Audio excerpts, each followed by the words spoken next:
And we are live talking about Skeleton Crew because we missed out on last week's stream.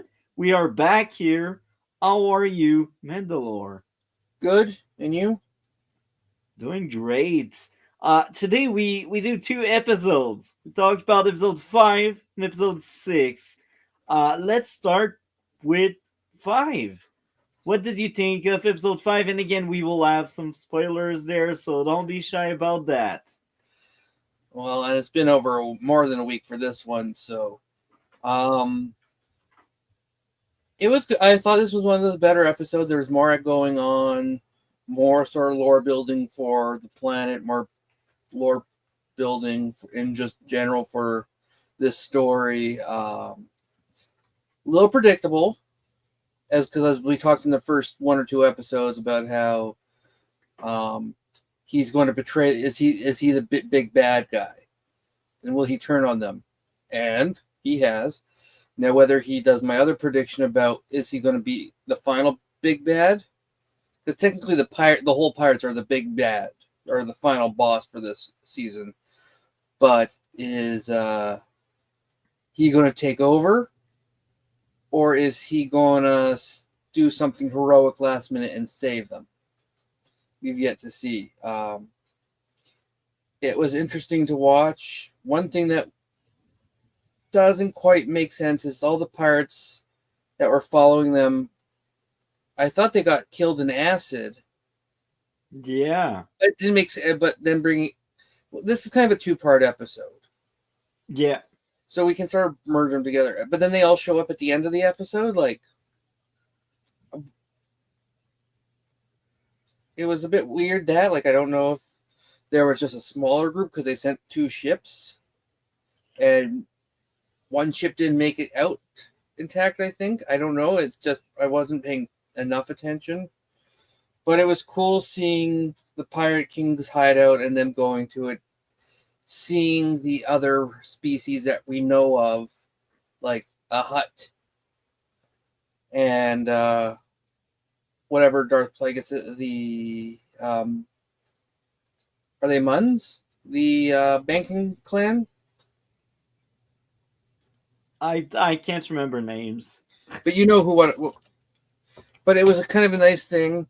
Also, what was kind of interesting is the girl who, Poppy, I think was her name. Maybe we got some help from the dragon. The baking clan, if it's the people who you're thinking of, is like the Muns. So it is the Muns. They're the ones that have the tall, like skinny heads. And Darth Plagueis, who is a yeah. By the way, can I mention that you're very lucky to have a cat that sleeps on you? Your cat's more like a dog than the other. He doesn't just sleep on me. He demands I put my legs up on my desk so he can use me as a bed regularly. He demands. Oh, it's a cat that owns you. Yeah, you own dogs. Cats own owners. Yeah. My cat does the same, similar. But it was nice seeing different species, and that one cool note was the actress who played Poppy was actually the voice of the main character from the Disney movie with the redhead. There are so many redheads in Disney movies. No, but the Irish one or the Scottish one, Brave. Yeah, the main character in Brave, that was her. Oh yeah, that's some kind of animation movie that came out recently. Yeah, no, Brave came out years ago, but if it was made now, she'd be part of the Great Ginger Side. But and she was also, there was another little Easter egg in that with the outfit she wore. She wore the same sort of bounty hunter outfit that Fennec Shan wears. If you were paying attention. But the episode was interesting. It was a little predictable, as I said, but it was cool seeing the hideout and seeing the actual turn. I still don't know if Jod Ned is a Jedi or Dark Jedi or Gray Jedi, however they want to look at it or explain it. Whether it's still trickery or if he is. What would be a cool twist is if he is a Jedi, who he is. Someone who's been running and hiding and using different names and good at trickery. Who do we know had that ability, who's as a Jedi, who sort of did that, who was very sort of English accent and sort of suave enough to get through trouble? Obi-Wan? But no. Yep. Yes. Now, it's never been confirmed, and it's a very popular theory, is that Obi-Wan has, because everyone thought Rey was going to be Obi-Wan's relative or daughter. Yeah. But Obi-Wan apparently does have a son in a lot of theory. Oh, you're Him telling and me Satine. maybe we got Obi-Wan's son. But the rumor who is, and by the animations, how it looks, is the perfect, that who's never explained how that he's related, is a nephew of Satine and Bo-Katan's. They never say who his mother is or who his father is.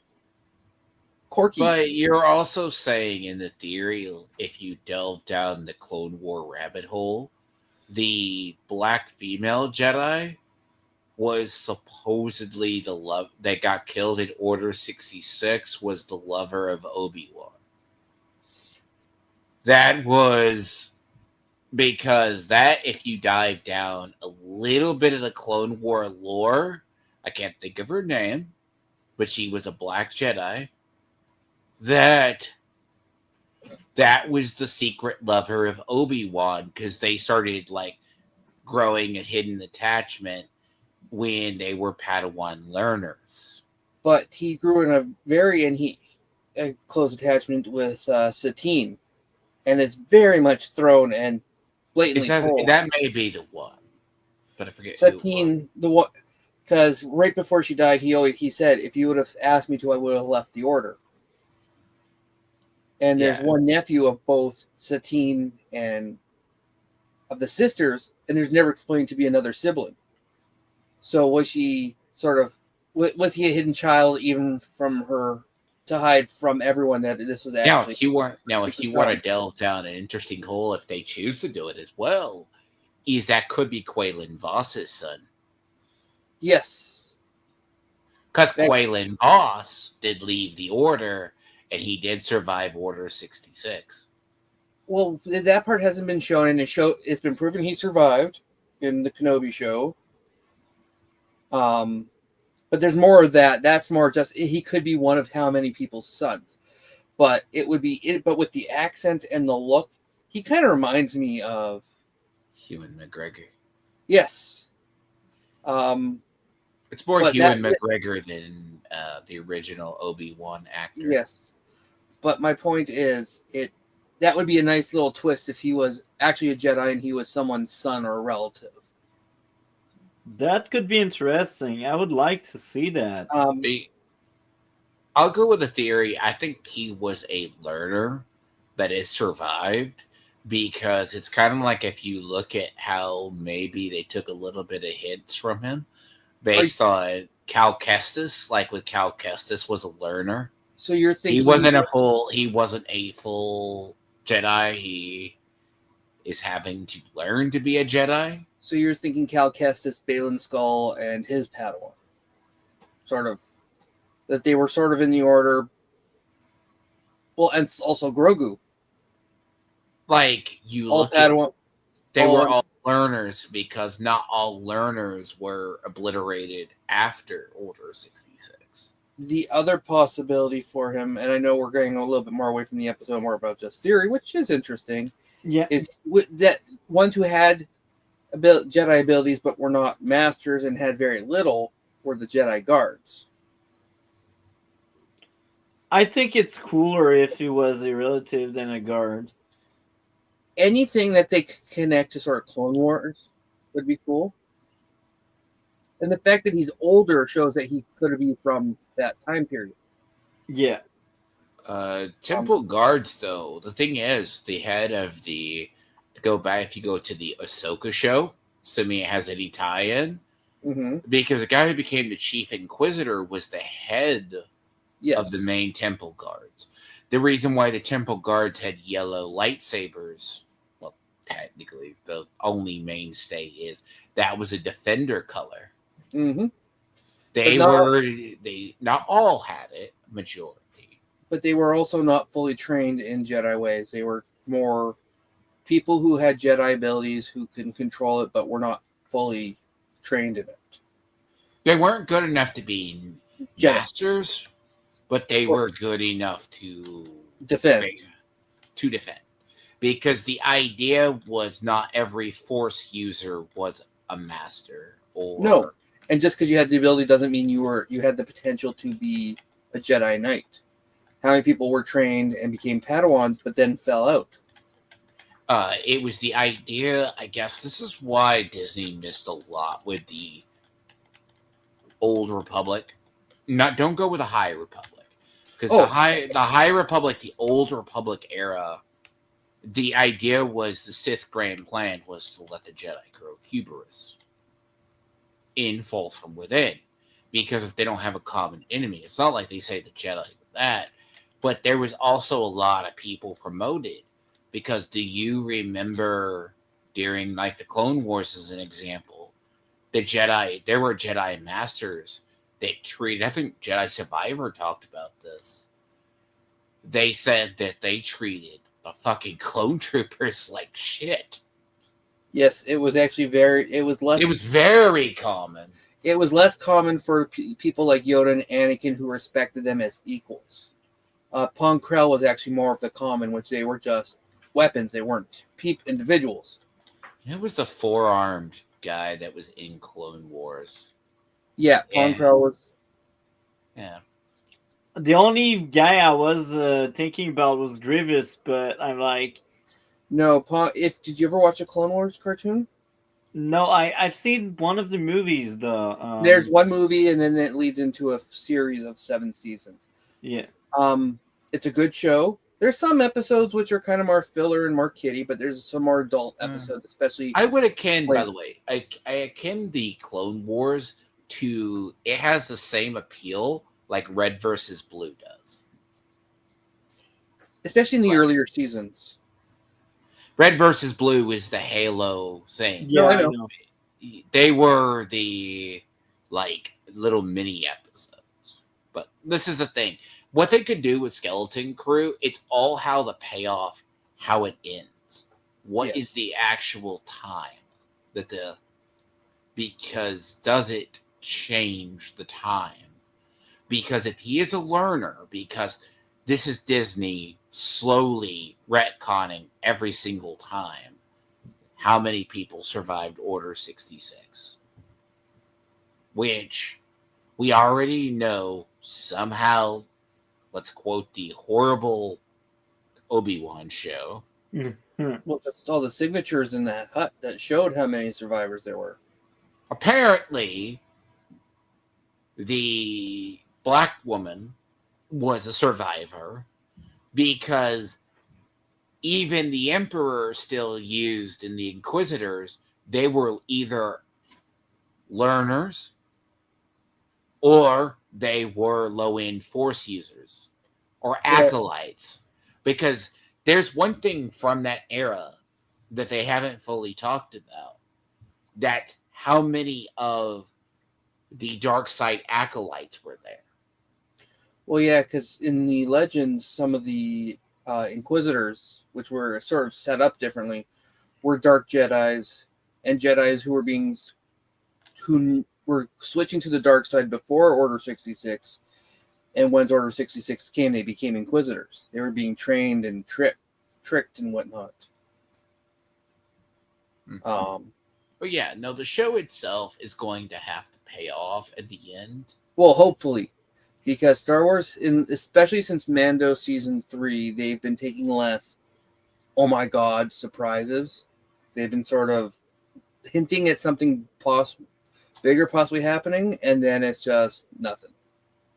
And I still feel this show is missing something. It still has that.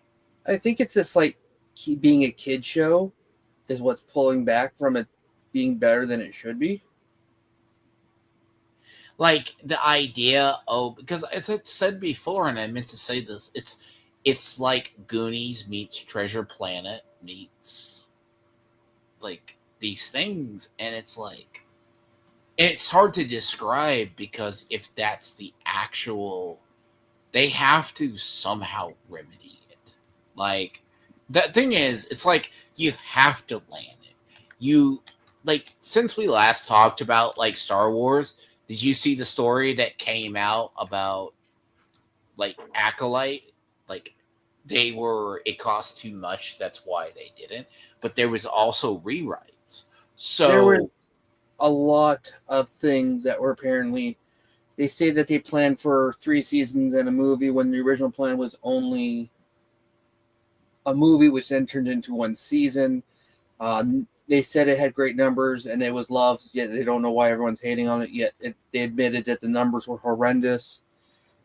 They spent, what was it? What was that movie that each episode cost more than? thing cost like fuck. Like they said it was like 180. But what was the recent Godzilla movie? Godzilla -1. Yes, each episode cost more than that movie. Wow, Yeah, you're that's a talking. lot of money. You're talking like, and this is something you can eventually, if you guys ever want to talk about gaming, because we talk about in gaming about bloat. Like you're paying for it. But no, that show was just horrendous, and what's great about that show was AI and all garbage. This show, visually, not even story wise, visually, you take away sort of the goofy sort of animal characters that they're sort of throwing in, is visually spectacular, and no, there's like 0 to no AI in it, like special effects. These are all animatronic, and these are all real life things created. Like I will say, the animatronic and the Henson Game Studios work is like amazing in this series. Oh, but even the set design, everything about this, the set looks, the races, like the pirate holdout, like all of it looks amazing. Like nothing on this show looks horrendous. It may look goofy just because of how it's designed, and it's kind of meant to do that. Like the elephant race just looks kind of goofy. It hasn't aged well with time, because the only other time we've really seen them is if. But this was a new race for this. This isn't even the same race from before. Is that not the same race as the keyboardist in Last Jedi? No. Okay. So to get back on track, I will actually ask Dlord, what did you think of the first 4 episodes? I don't like it, but I don't hate it. It's the problem of it's like it's a kid's show. Like it has some era of mystery, but it needs to get that payoff. It's kind of like when, don't ask me how, by the way, like in Star Wars, kids running around the pirate station. Because I was like, okay. I had to suspend a little bit of disbelief with the show to enjoy it, because a bunch of children walking around the pirate station don't get captured immediately. Or called out for being there. Sorry. No, and that's part of the thing I've been calling out. It's a watchable. The best way to describe it is it's a watchable show. Coming of age. It's definitely a kid show, but it's not the absolute worst. It's a little bit predictable so far, but we'll see how it ends. Is when we see if it all comes together. It's not something if you miss, you're going to go, oh, you missed out on something spectacular, unless they tie this into the Mandalorian movie, or if they tie this into one of the other properties. Like unless there's some tie into that, or tie into something greater. Okay, when do you think this went into development? This was one of the earlier ones when they started announcing all the new shows. I think that was one of the first TV shows they worked on, like with Obi-Wan and Ashoka, probably. Yeah, it was developed around the same time as Acolyte. It was developed around the same and written developed around the same time as like Mando season 2, I think, or season 2 or season 3. Obi-Wan, Andor season 2, like these were all sort of done at the same time. Because I propose this because do you remember? And I have to go back and look at the old chart because it makes me wonder if they will. Because remember, I can look at it very quickly the announcement of shows. Because you remember they had Rogue Squadron, they had all of this stuff out there as well. Because what I kind of thought was this show had like strange, like it learned or it had additional work to it. Because I think it was reworked, but like I have to go back and look at the old line. Well, What was the old like? Because it looks like they're salvaging the show, but it's still that children's coming of age. Well, the first thing that just popped into my mind is because the amount of times the X-wings have come in to save, and that this is Republic sort of things. It would make sense if this was supposed to work with the Rangers of the New Republic. If there was supposed to be a crossover between these. Oh, I forgot that series. That if that is the one I'm thinking of. Well, that show was canceled, and then they were going to work on it again, and then they canceled it again. I'm guessing they're waiting to see how the court case with Gina Carano goes, because that was supposed to be her show. But one thing that they could do is this show could almost take place in the alternate galaxy. But I'm just thinking, no, that doesn't make sense because they've talked about what's it called? Leia's planet. It's near, what is it? Alderaan. Yeah, it's near Alderaan. It's in the core planet. So I was going to say they could end up in that same galaxy. See, Disney had Ahsoka, but you'd have to go back to the Comic-Con announcement. They had a whole bunch up there. And the original, yeah, when they mentioned Mando season, it was either Mando season 2 or Mando season 3, and a whole bunch of when they announced all the shows. So 2023, the D2023 had Mandalore, Rangers of the New Republic, Ahsoka, Andor, Obi-Wan, Droid Story, The Acolyte, Lando, which we have heard nothing about, Visions, and Bad Batch. And then Rogue Squadron. I don't even know why they put Willow there, but Willow's a Lucasfilm product. Lando was canceled, as far as I know. And then it eventually, see, when was this one? They also had Young Jedi Adventures, Skeleton Crew, Visions, and The Mandalorian.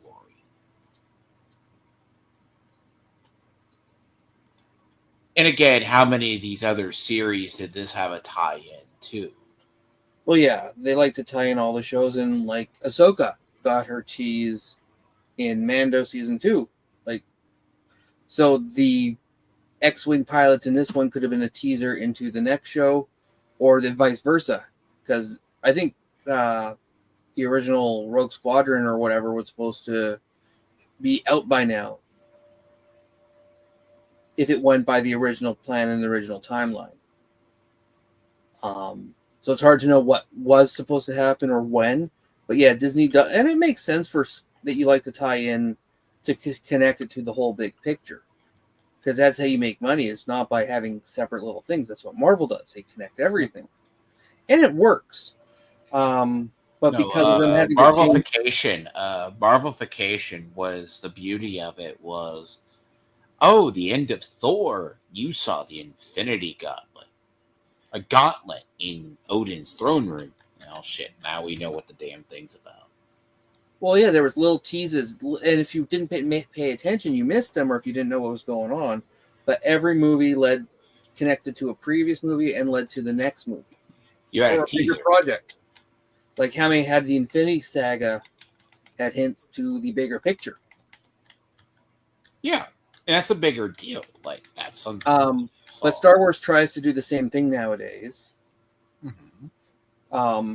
Their core tie-in is usually to the original trilogy. But Mando especially seems to also, and now Ahsoka, like to tie into the sequel trilogy because it's, I think, Thrawn that starts the setup for the front work for the First Order. Well, this would be assuming, right? Well, yeah, Because the but idea. they're working. But the shadow thing that was in Mando is talking about the cloning and whatnot, which is going on in the background for Palpatine. So they've already connected it to the sequel trilogy. So I could see the idea because, not to say the false idea of what they're going with, because Disney, I think, I'm not saying needs to like chill on the Star Wars. They need to let better projects happen because I've said this about gaming into another. Marvel people are about as bad as Star Wars people. All you have to do is generally put out a mediocre product and people buy it or watch it. I've been in both, and they're kind of equal. They're very much you can give false hope to a franchise because we know either like prime example the Rey continuity is either going to be succeeded in or canceled once again. So like this series is because Acolyte was supposedly the last major project they had with Star Wars, and it's looking like that. I could be wrong here in a year, 6 months. But Mando, if you've heard what I have heard, they are working on it. Like they are doing the Hail Mary with the Mandalore, finish it off, maybe get better footing because they're doing the whole thing. And I've seen this before. It's like Star Trek. You can, I think they don't want it to die out of the consciousness, but they run the risk of polluting the series with a bunch of bad products. People are going to link back to the current product. Oh yeah, no, and there have been rumors ever since the movie was first announced that they were working on it. There's been rumors and announcements that there's still going to be a fourth season. The movie's going to replace the fourth season. But from what I've been hearing now is that there's going to be a fourth season after the movie, as long as it doesn't crash. Because they lose out how much more money, they're going to go, no, we're not doing that. I'm hoping the movie turns out to be not as much of a Mando movie as the Thrawn trilogy sort of story. That Ahsoka season 2 comes out before the movie and leads into that. But I don't think Ahsoka season 2's even started filming. I don't remember. You could tie it to Ahsoka because Ahsoka, like, everyone knew Ahsoka kind of like when she was introduced in Clone Wars, she was going to be a major. Like her surviving that and being a potential down the line, and she can live a long time. That species is known to live a while. Yeah, they're Like, longer than regular humans. Not just because they're aliens. I mean, no, but that race, some races live longer. I think that's why, like, the idea of, I think at one point there was more Yodas, but they're like, even in the older Republic series, there was one. There was, I think, 2 or 3 in total. There were like, well, there was the female one that they don't ever show. Then there's Yaddle, who was also in the Clone Wars too. But in the Old Republic, there was the one in the Knights of the Old Republic. That looks like Yoda, yeah. Yeah, who's just an older one who's got that. There's Then there's at least another one in Star Wars: The Old Republic. There was a couple who used to be on the council. There's like it used to almost be in the Old Republic and older used to be almost a tradition to have at least one Yoda species. Then you had the female in the more recent. You had the Yeah, one and that then was they kill. off screen. She either died or something happened to her. Oh Then no, you also they killed her off in Tales of the Sith or Tales of the Jedi. Dooku killed her. then who was the other one? The one that almost turned to the dark side. He's in the Clone Wars mentioned. He's like a Yoda, the Yoda race. I have to look it up. And there was another one. Oh, I think you're thinking of someone who's not a Yoda race but looks like it. No, he was a Yoda race. He tempted with the dark side. But there's this idea of, yes, you do have these long lived. So, and then the question I have with the current series is the only way I see for them to actually restart a proper Star Wars is just, I know they decanonized Legends and the EU. That's why if you look it up, you'll see the one I'm talking about. Oh, Evan Peel. Is that who you're talking about? I don't know the name. You'll find it. There was one that's Yoda's race that was recently. He flirted with the dark side. But the idea of they could go, and they would have to walk back the destruction of Star Wars and just say the Rey saga doesn't exist and go with just the new Jedi Academy. And that's what I thought they were going to do with Mandalorian by showing the younger one coming for Grogu, which would have been Luke Skywalker coming to get Grogu. Well, I think we sidetracked enough, and multi looks a little bit miffed that we're way off topic from the show. Yeah. So I guess let's get back on track. What did you think of episode 5, the Dlord? Didn't think it was bad. It's still an entertaining show to me. I mean, you're getting a sense of danger, but as I said, they just need to execute the landing. Are you going to say, oh, the planet remains hidden, or what's the true goal? Like, you need to stick the landing. Is it going to be a one-time series, or is it going to be a longer series? I guess it will end with season 1. Hopefully. I think what they're doing, or hopefully they were smart enough to plan it with a slight cliffhanger where the show can be continued, but not an obvious cliffhanger where it's like, oh my god, in case the show doesn't do well, because the show apparently is not doing the best right now. Well, despite the mediocre, like the slight praise it's getting, because anything's better than the acolyte. And that could be why. Okay. What's streaming? Has Disney released the streaming numbers for it? Did they do it for the acolyte even? Yeah, they do. They release it episode by episode. Oh, really? Yeah. There's a site I use for Star Wars news that does release that did it for, and then does an overall one for the whole series. Jedi Temple Archives. I'll post it in the group chat.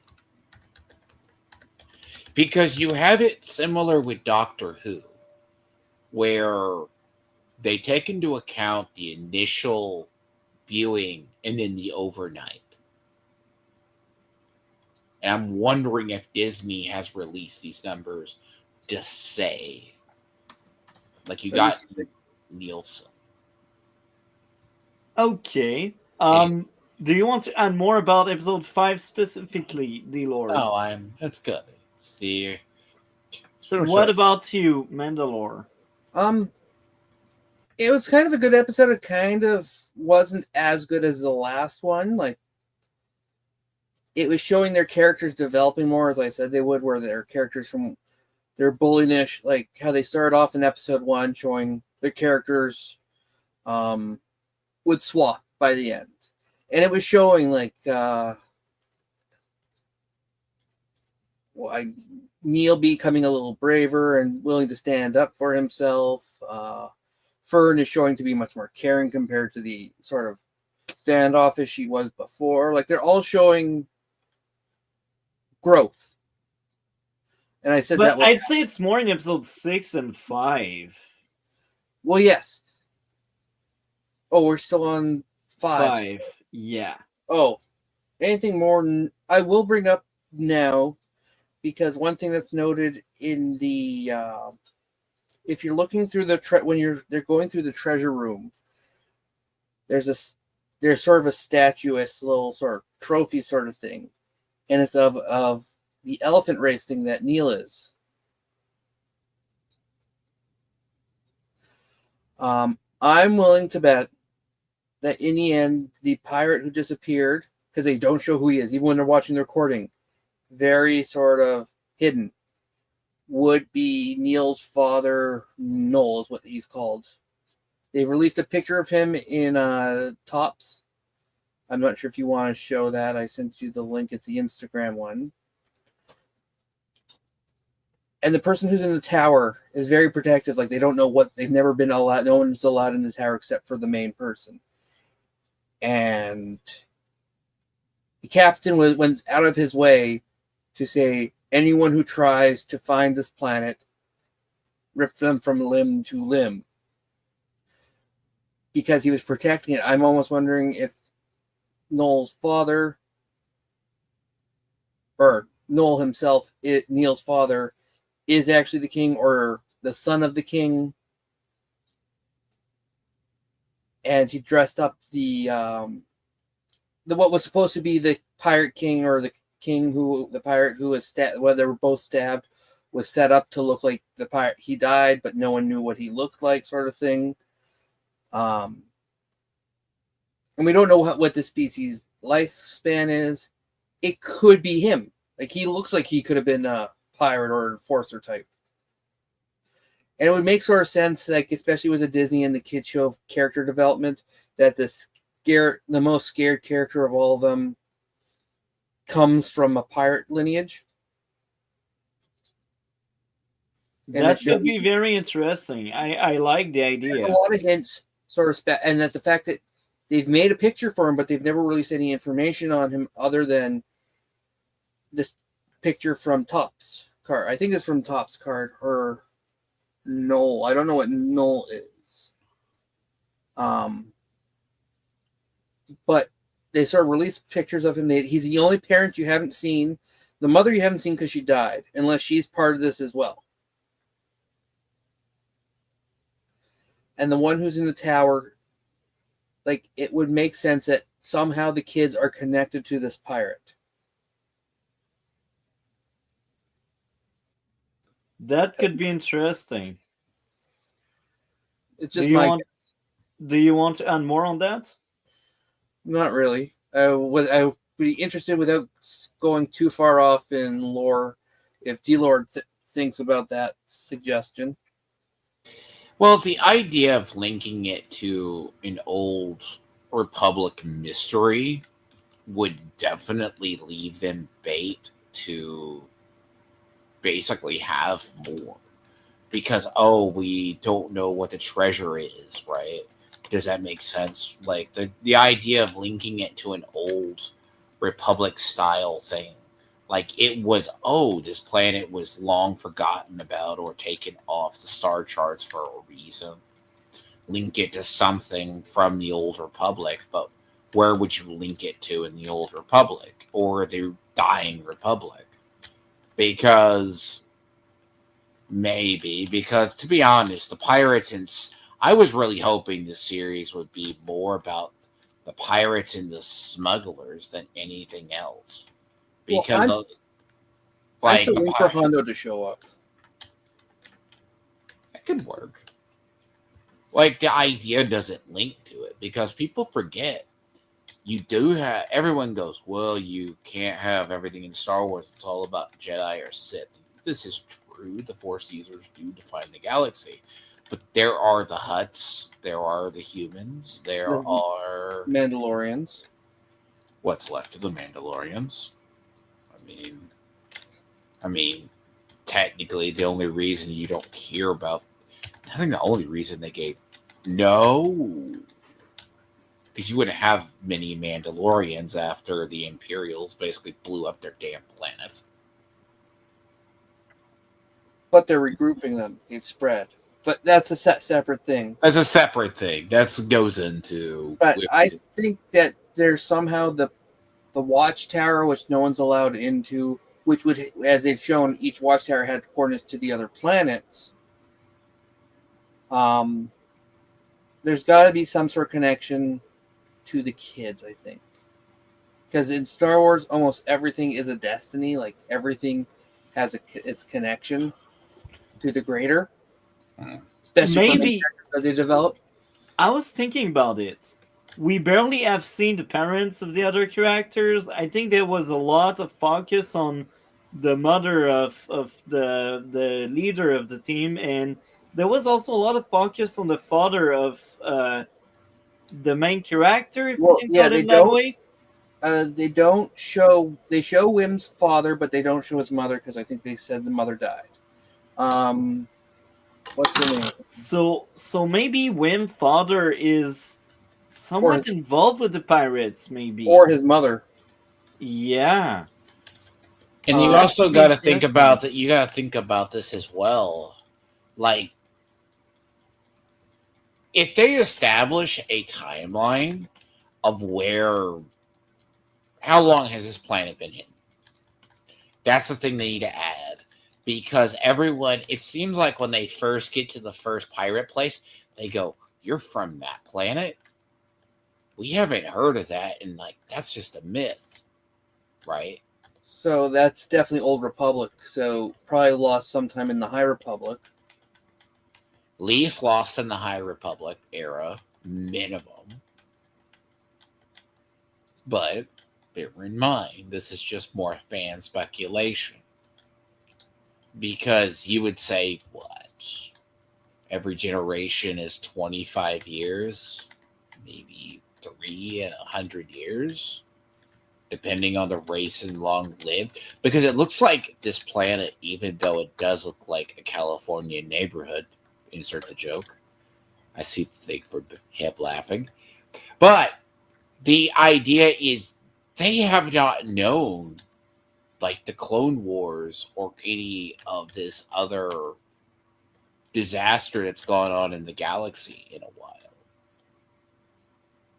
Think about it. Because the kids were cut off from such a generation. Like, they didn't know. They go, "Oh, everyone knows where this planet is.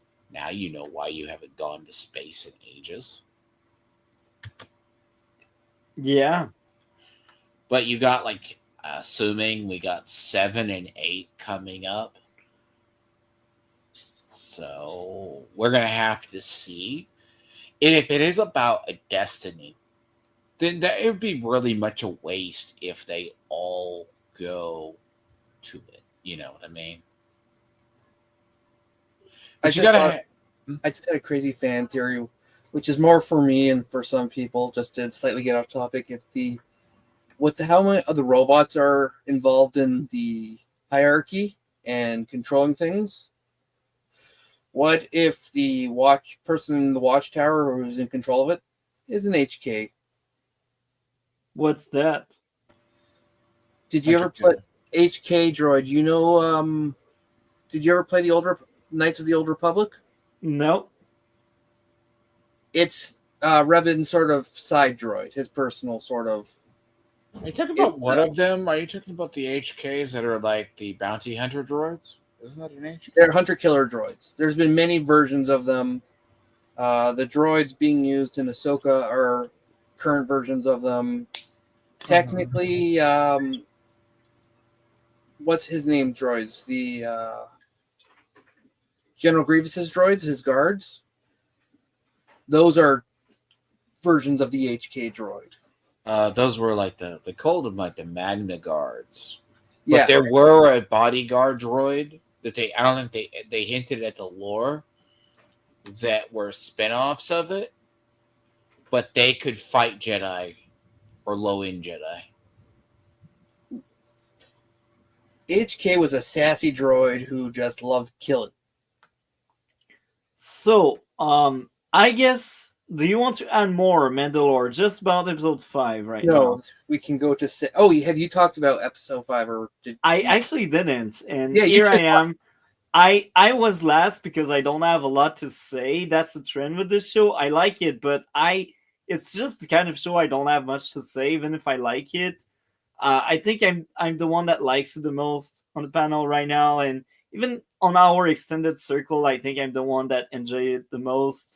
Um, I only had one issue with episode 5: lazy and money saving way to tell what happened to the team. They did an exposition dump instead of showing what happened. you're talking about the acid? Uh, to be honest, it's far away. It's episode 5. I've seen that like last week, so maybe, maybe I can't remember, unfortunately. Um, but exposition dump are shit. Uh, that's what I gotta say. Now, there's a lot of things I did enjoy. The father trying to help out his kid was entertaining. The lore around the pirate that owns the ship was cool. Funny joke about a wife. I think the humor in that episode, based on what I see on my notes, was on point. I really liked it. And it was also well shown how the bounty hunters are sent after the crew. And the puzzle solving aspect was also very entertaining. And I will give this episode a well deserved 9.7 in my books. Slightly Wait, worse than episode 4, but okay. What is your scale? Because you're like saying it's mediocre, you don't remember parts, blah blah blah, and you're giving it high numbers. Like I didn't say you're- mediocre. I said I liked it more than most other people. If I only have one issue, it's cool, but I don't have a lot to say. That's what's going on. okay, let's get into episode 6. What would be your grade, Mandalore? Episode For 5. episode 5, probably 6 or 7. Okay. What about you, Dlord? Just episode 5. I've given them a lot of it's either a 6 or a 7. I think the series has a lot of creativity. It is still junk food. I have a hard time buying it Star Wars, but it's entertaining. Give it from the kids' point of view. It's a kid showish. Because we'll see, Well, it's better than the one episode with the child soldiers. That just felt way too kiddie show-esque. Like other kids fighting on the other planet. This one is less kids involved. The less kids, like in this type of situation, there would be little to no kids. And the fact that they had the planet with so many kids was just kind of. That was just kind of that. Okay. I guess we will talk about episode 6. Um, Dlord, what did you think of it? I think they're going to try to set up a grander narrative, right? Because it depends on how much they're going to end. Like my biggest problem with this series is some of the characters are insufferable to me. Fern, first time I saw it, I just kill that thing with fire. She is it's not even the child actor part. No, I think she's actually pretty good for a child actor. She's good. It's just her character is. Yeah. It's not even a girl boss character. It's just a bitchy kid who's a pain in the ass. Who doesn't listen, who does everything opposite of what they're told. Yes. But there are kids like that. I There don't are. know a lot of kids. I liked it. What's funny is one of my favorite characters is the cybernetic girl. Yes. And see, KB, and that's probably Malty's least favorite, as he's pointed out. That's his least favorite. They kind of fixed her, I think, in episode 4 or 5. I can't remember which episode I said they fixed her, but I thought they fixed her. Well, well, you said that they sort of fixed her, but it's still to be seen. And I think they did a much better job in this episode explaining her character. And she stood up to the leader, so I like that a lot. One thing is, I was wrong. I thought it was just glasses, but no, she's got full mods. And Yeah, apparently, no, it was she hinted has at. like full implants. Yeah, I gathered that very early on. Well, I didn't know the extent of it. I thought it was just mostly modded with, but apparently it's full, almost full mod. We don't know how deep it goes. We know it goes at least to the neck. And they explained that she was in some sort of accident. They don't say what or how.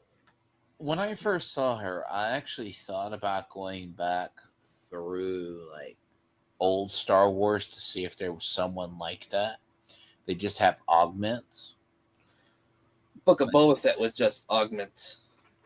Like they have so the idea, and then again, you'll find consistency in usually what I say as well.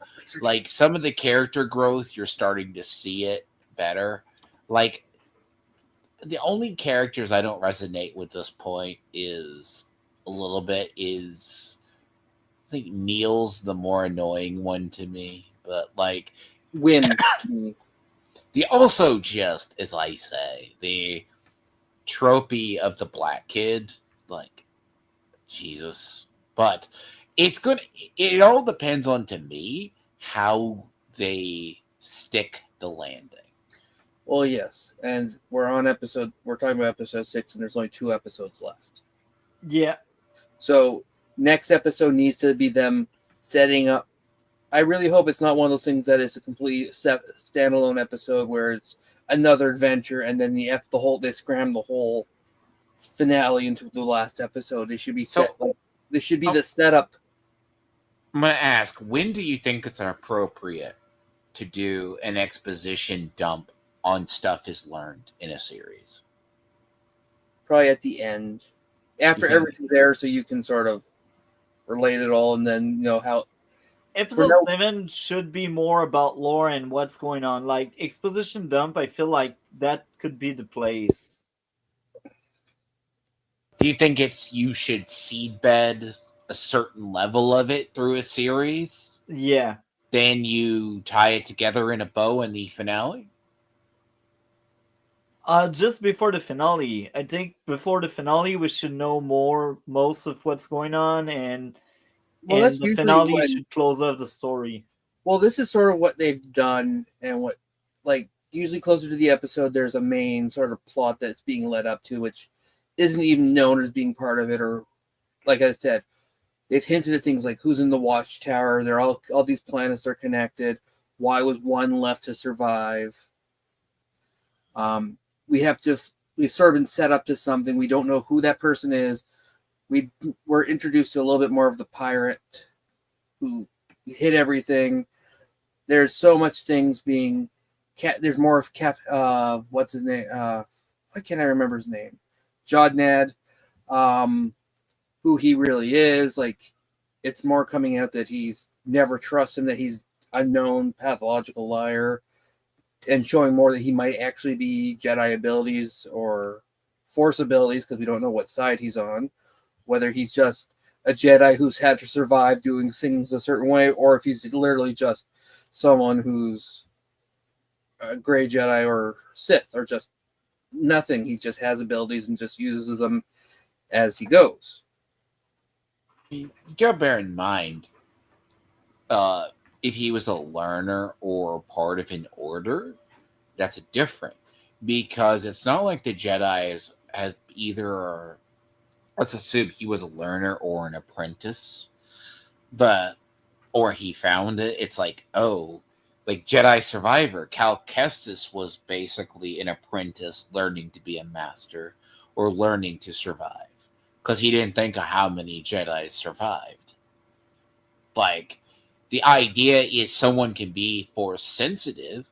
Literally in the lore, Luke had to rebuild the Order from Force sensitive children or Force sensitive people. Relearn it. But again, we don't know the rules of the Jedi in this universe. Did all the Jedi?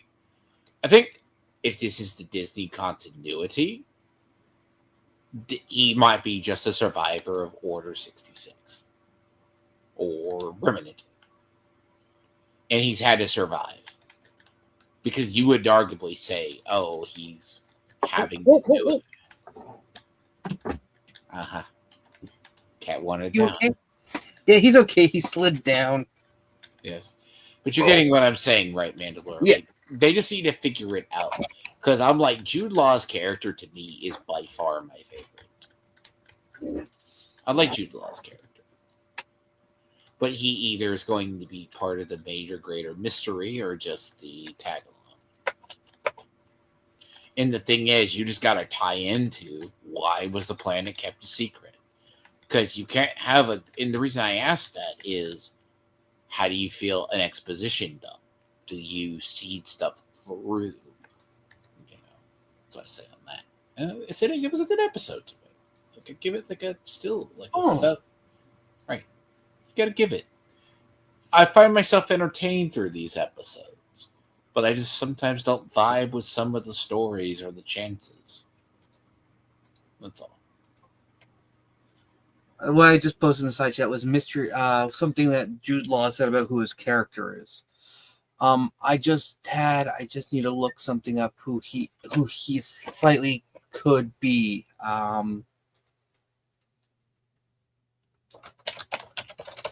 was on mute. So while you look that one up, I will actually share my thoughts, and I will be brief because again, I don't have a lot to say, but I like what's going on.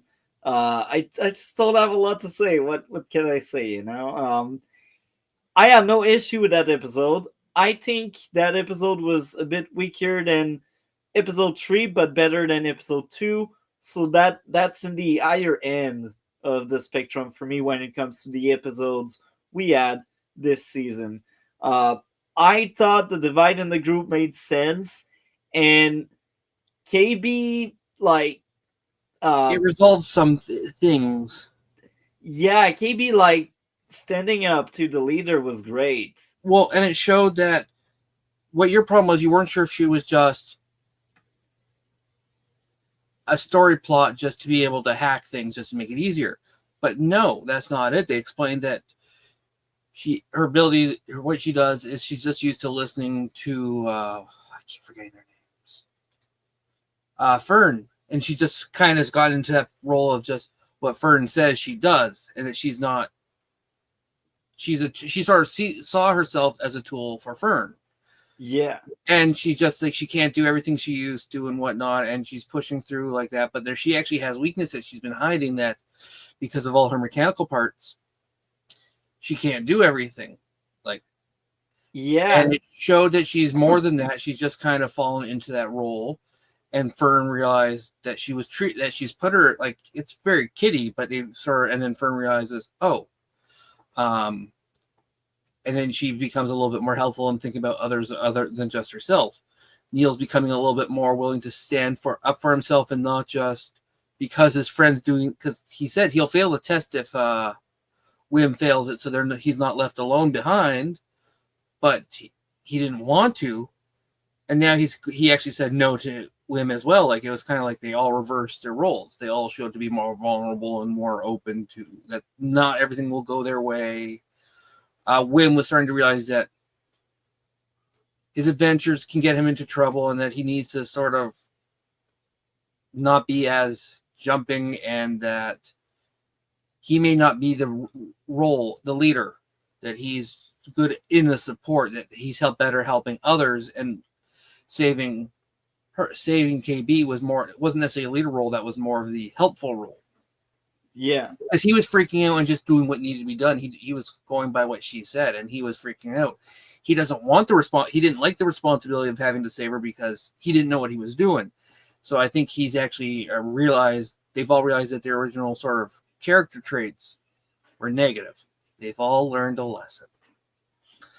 And KB felt like a full-fledged character now. I feel like KB is probably my favorite character after that episode, to be honest. I think she well, she is just great. But I will let you go on. I was just gonna say my probably favorite characters would have to be KB and Fern. Neil is just kind of sort of like that goofy comic relief who gets a serious thing, gets a serious role after so much. And Women's just annoying as fuck to me. He's just like over imaginative and over just he can't just take things at face value, and he's just a little stupid. Not where he doesn't. I wouldn't say he's stupid. It's kind of like kids who have trouble, not even ADD, but he has trouble focusing. Is a little bit like ADD, and he just like can't focus on what he needs to do, and he just goes off on, "Ooh, Jedi adventure," blah blah blah, and doesn't even really think, going, "Oh, maybe there's something else to this." It's just calm down and breathe for a moment. The episode wasn't as good as the previous episode. The seeing how Jod Nusser appeals to all the pirates in his trial it shows just how charismatic he is, but it's hard to say which side he's going to end up, if he's going to be the bad guy or he's going to be the good guy in the end. I think he's clearly a bad guy, but like I think there's still the possibility of him doing good at the last moment and realizing being sort of more anti-hero. And I think a better way would be, Dlord would probably agree, more like actually Hondo in Rebels, where he's greedy and does shitty things for profit, but he actually will help people out more so than just help himself. So the problem I see with it is, does it have... I'm actually curious. I don't know how many of you, either of you, are familiar with the series Treasure Planet or it's a kid's book, Treasure Island. Does the main character even know the main guy is like a pirate, right? Like, he still has stuff he does. Does it turn out that the treasure was already gone the entire time? Does it just turn out that... Because if you look at the way their world was set up, it was set up like you set up a small group of people. Well, it's like a survivor society where engineers are engineers. So that's your class. You whatever else. Does that make sense? Yeah. Like, you have a work-based... It was meant to survive. Well, almost what I'm sort of getting out of this, in all honesty, is that it might not be the whole where they just keep making gold. They keep making the credits, because if it all stays on planet and it's Old Republic, which means it's not being used anymore or shipped off world, they can't keep making new over and over again. They're probably recycling. Like, they probably have the perfect amount of credits. Like, because everything is almost cookie cutter. Like, you have your role, and all the parents seem to work near together. Like, they all sort of it's all with a government job. Like, it almost seems like it might be sort of like one of those suburbia pictures, like those perfect suburbia, perfect utopia, but when you peel back the layer, it's actually not. It's very sort of recycled, independent, and not quite how it seems. And remember, they have the occupation test. Oh, this is what you're going to be, and this is how you start. And like Fallout has that style of a system. Well, and that you take droids, no one leaves, no one comes sort of rules. And it's a society meant to survive by itself on its own. Yeah, and it only stays afloat by if everything let's finish. Like, it's a role-based society, basically. Yes, and it's kind of like it's set perfectly, but everyone does their part, or else it fails, and it's just there's one little crack, the whole thing crumbles. And now that when the pirates show up, will be that crack, and learning that their planet isn't the utopia it is, or as perfect as they think, that maybe it's hard to say because again, there's 2 episodes and Disney hasn't been taking like their oh my god steps that they could be taking. They've been kind of there's been so many cool ways that they could have solved things. Like there was a rumor that that there were supposed to be a couple Jedi showing up at the end of Mandalore season 3 to help. Boba Fett should have shown up. So it makes sense that Sabine Wren wasn't because she was kind of hiding her Mando routes because of the Night of a Thousand Tears. Fen Rao, if you know him from Rebels, was supposed to show up. And I was really looking forward to Fen Rao showing up. Haven't they kind of just memory hold? Like Ahsoka was more Rebels season 5 in an idea. They sort of rewrote part of season 5, I guess, but not completely. They just kind of rewrote that last sort of looking into the future thing. Because they show Ahsoka the White, but that's not till later, and she doesn't have that staff. So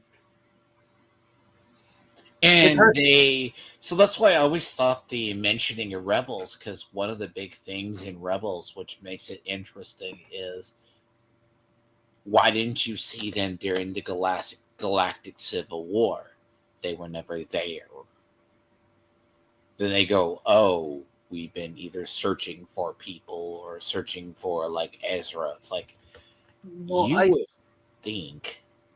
So well, it took place right at the end, and I think the Night of a Thousand Tears took place shortly after that, because right before that was when Mandalorians fought back, when the Duchess, which I thought was hilarious to name it after her sister, and Bo-Katan's response to the Duchess was kind of funny. It was probably because of those episodes in Rebels is what happened. And this takes place years after. Like, apparently Sabine was a Padawan for a while when she sort of said no, when she sort of walked away from it. Ahsoka tried to train her. So that had to take some time. It wasn't just a 1-2 lessons and then no. It had to take a little while. So I'm guessing there was a couple, there's definitely a few years in between, because that was the end of Rebels took place before the Return of the Jedi. And I think, really? That's interesting. Yeah, Rebels took place before the Return of the Jedi, but I think this takes place probably after, but before the sequel. So like anytime after Return and before Awaken, whatever. How much into the era that they call the new Jedi? It's about how much into the new, what they call the 9 years. It's apparently 9 years after the events of New Hope. I'm just trying to figure out how much.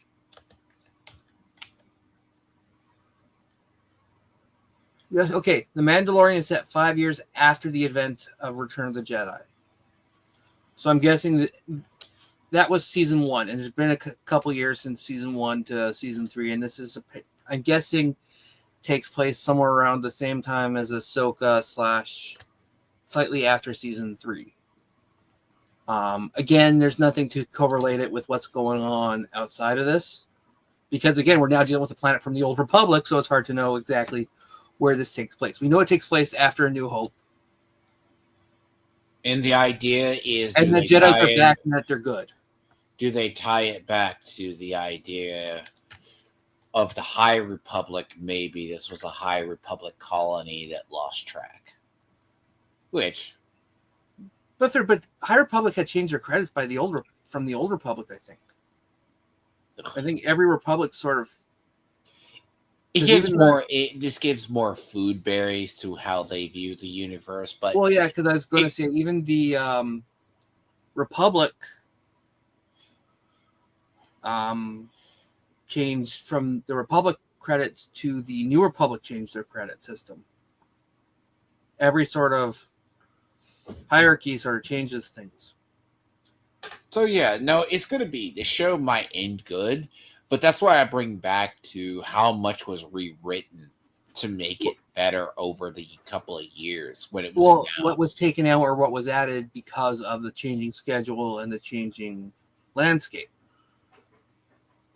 And bear in mind, we had no, because Acolyte was their last big giant push of what was their DEI / wokeness stuff. That was their big grand finale with Lindsay Headland. If you ever notice, that was one of their big grand finales. And was Skeleton Crew just a side project that of the ones that was the closest to completion, they said we can complete? Because I would love to, as much as I think they would butcher it, Rogue Squadron. They keep hinting at a lot of stuff around Rogue Squadron. Well, yeah. Well, in just in the show alone, they've had through Mando, and at the end of Mando 3, they sort of hinted at a Rogue Squadron on its own, just with Mando sort of dealing with things on his own, like being. So it's hard to say. Like, I would love if they were forced to bring back Cara Dune and gave her the show. And then looking forward, does it go into Mandalore? I don't think it's going to go into Mandalore. The problem with the Mandalore show is you made the Mandalorian a side piece in his own show. That was one of the. That I don't mind, because you know what, there are so, and just even Legends and whatnot, and with Boba Fett, there have been so many great Mandalorians, and so many different sects of Mandalore. This is the first time in sort of canon that they've actually even talked about a Mandalore being Bo-Katan now. It was never said in show, but in promotional and merchandise, she's referred to as Bo-Katan Mandalore. So the fact that they actually brought in the leader. Put a pen in this idea. Don't you need?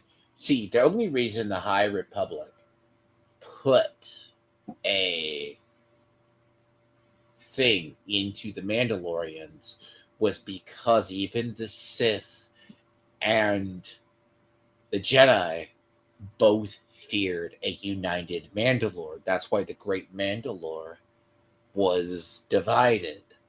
They wanted the Mandalorians initially divided. Well, you know, the Sith saw the Mandalorians as a tool.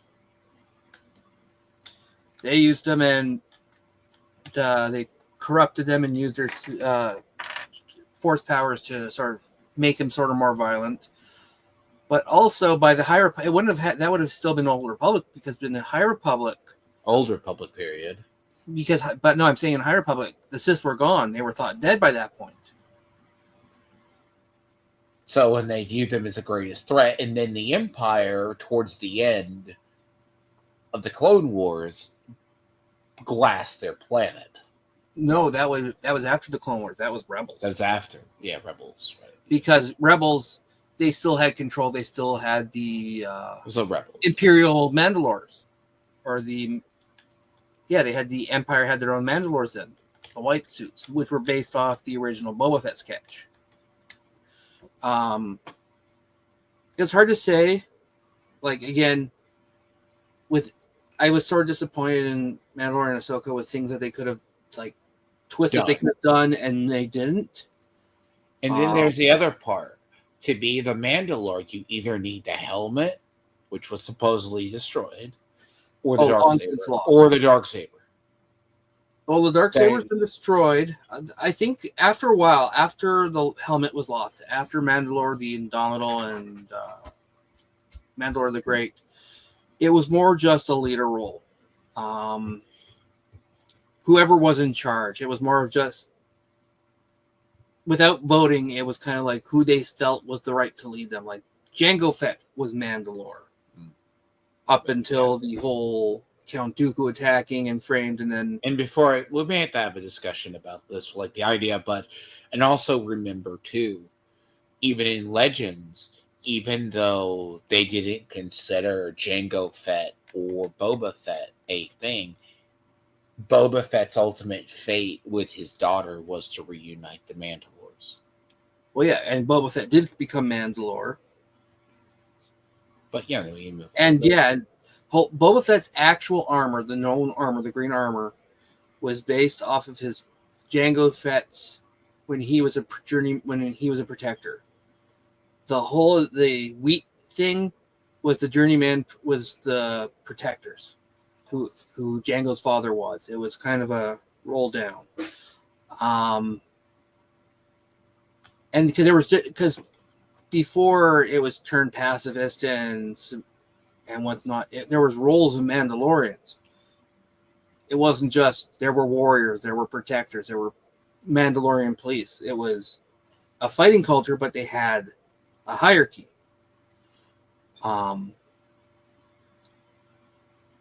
Again, this is all that was also more so for Legends, but they haven't sort of taken away the ability to bring that story back in. Like there's still so many things in Legends that can be brought in without sort of screwing up their current storytelling.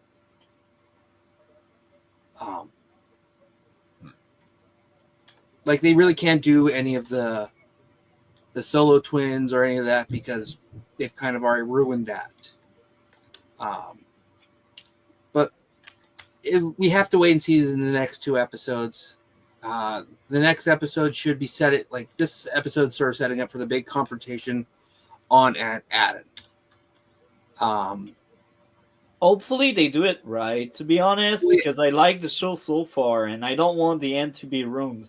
Well, no, it's been a decent show. Like, if it's not a great ending, it's almost like nothing's lost. Because the show hasn't been, oh my god, amazing, oh my god. But there's been key points in every episode that keep you a bit interested to see what happens next. Like, they're doing a decent job at keeping you interested and connect and making you come back for the next episode. But it doesn't need to end perfectly. It just ends it, but then they won't do another season. If they don't know they get renewed, hopefully they have a proper ending, to be honest. I'm tired of show having like shit ending because they are not renewed. Well, yeah. I know I've been saying a lot. I'm tired. My mouth is dry because we usually don't go this long for 2 Yeah, that's true. So I will ask you, since you're there, you got the spotlight. Any closing thoughts, or would you like to share with us your grade out of 10? Out of 10, I would say this would almost be a 4 or 5. Or for sort of 4 to a 6. Like, it's hard to say. Like, the showing this character development was a bit kind of like on the nose. Like, okay, we're changing. Like, they've been showing signs, but this episode was the one that's like, we're doing the change in this episode. And everyone realized they're not who they are. They're more than who they said they were, or acted like they were. It was almost like a little bit too sort of scheduled. But I guess with one season without plans for multiple, it's kind of expected. Like, it's one thing if you're doing movies and series that you can do the character development. Like Mando had a character development through all 3 seasons, from a standalone to slightly caring to doing a mission to loving Grogu.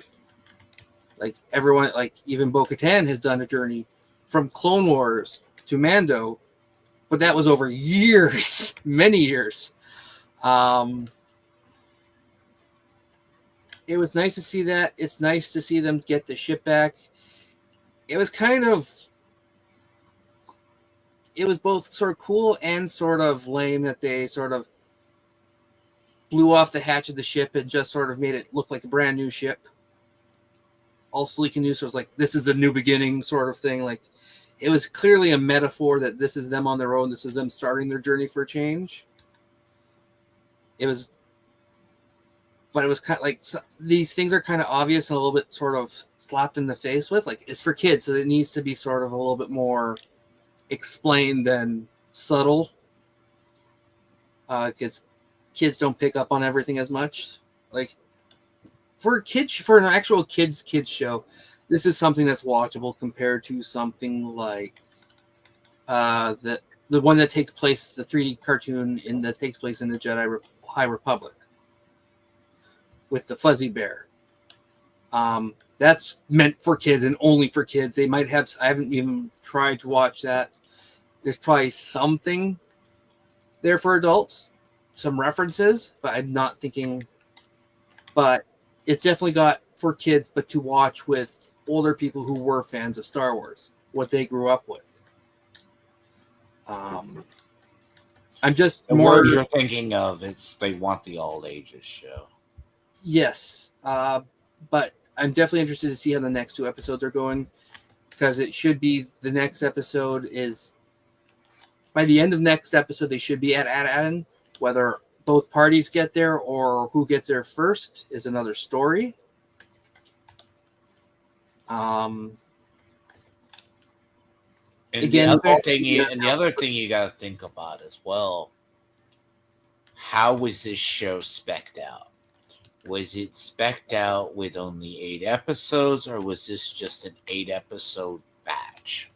Because this isn't like Velma or other shows where I think they had like a second baby season in the pocket. Well, yeah, most shows usually go into it with a plan for one, but to expand if it's picked up for more. This show, honestly, is getting a slight feel for that, but not quite. Sort of like Mando had a very much feel for continuing. Ahsoka definitely set up for more than one season. You could tell the acolyte definitely tried to pick up for more than one season, but it was garbage. So it's hard to. We have, I guess, 2 weeks left to find out what happens and go from there. It can do and really epically and be like, oh my god, I want another season, or it could be absolute garbage. Hopefully, it will be good. Dlord, what would be your grade out of 10 for episode 6?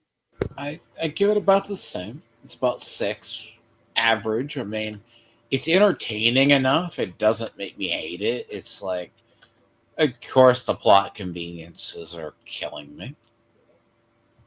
Like, it needs to have a weight because, as I said before, if this planet is a closed society, what's going to happen when an outside force gets there? Does it implode? Because remember what I said too, which is just a pilot, a theory, and they tossed them 8 episodes. Are they going to teach? Because I don't think this was a series where they said we're going to give you more episodes. Because regardless, like with the new Doctor Who, the new Doctor Who is slated to have a second season. Regardless, it was slated and paid for 16 episodes. Well, that's a separate topic for BBC and woke agenda and garbage that they're. No, I was talking Disney Who. No, Disney Who.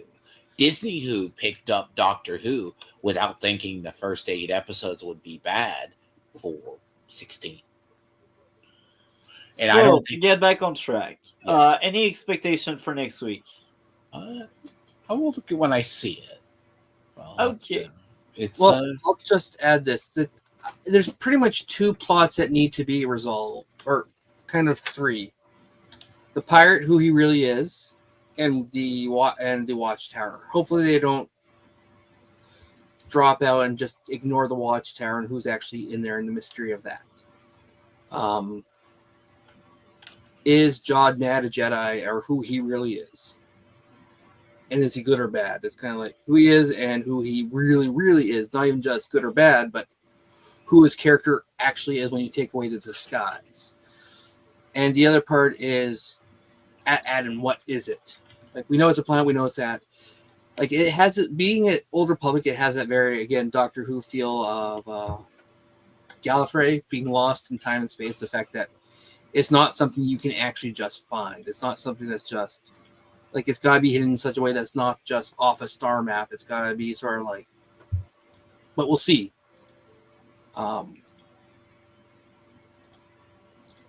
Unless there is some sort of hole where it is actually trapped in the other galaxy. Only future will tell. Yeah, well, 2 episodes. But there's like those 3 sort of things are the only things that they need to sort of finalize. How they do it with the kids and everyone else is another story, but we'll see. Okay, well, when it comes to me, I liked that episode a lot. I had a blast. I enjoyed this show very much, and I will give a well-deserved 10 out of 10 to this episode again.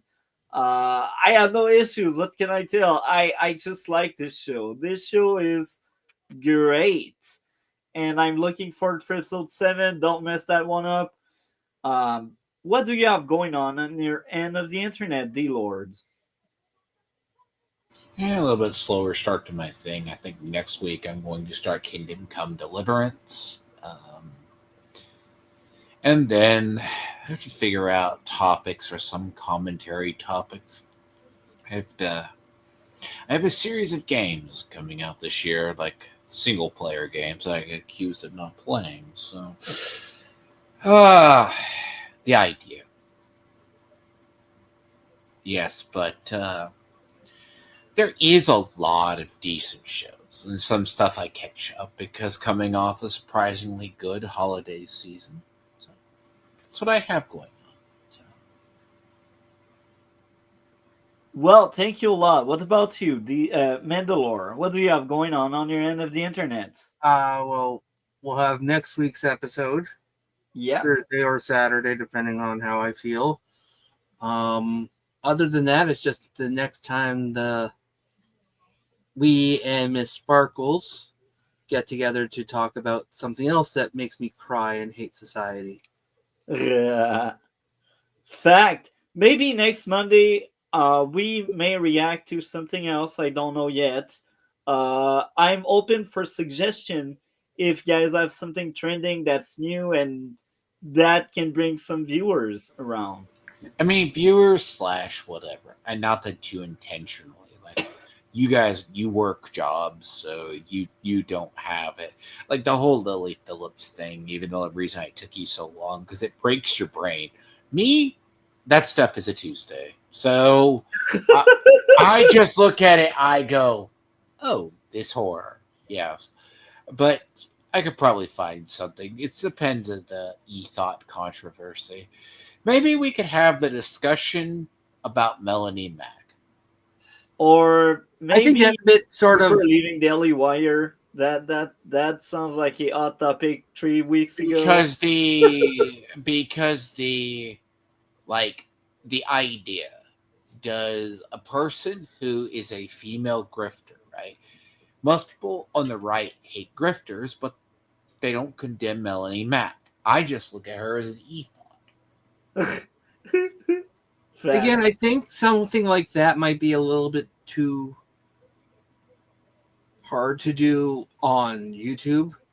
Like I know people do, but just to sort of bring up even clips of her are very sort of YouTube unfriendly.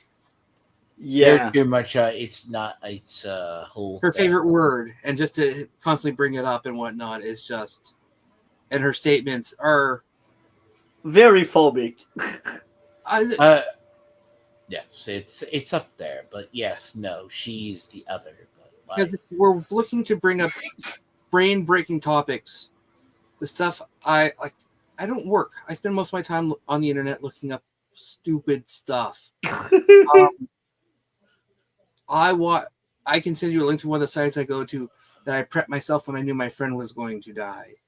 I'm just saying, I've seen the darker side of the internet. I was once so bored just clicking on YouTube when it says go to next channel because something completely unrelated. I learned how to change staples in a circular stapler, 3 different types of staplers, because I was that bored. So I've been all over the net. Okay, well, we are out. You take care.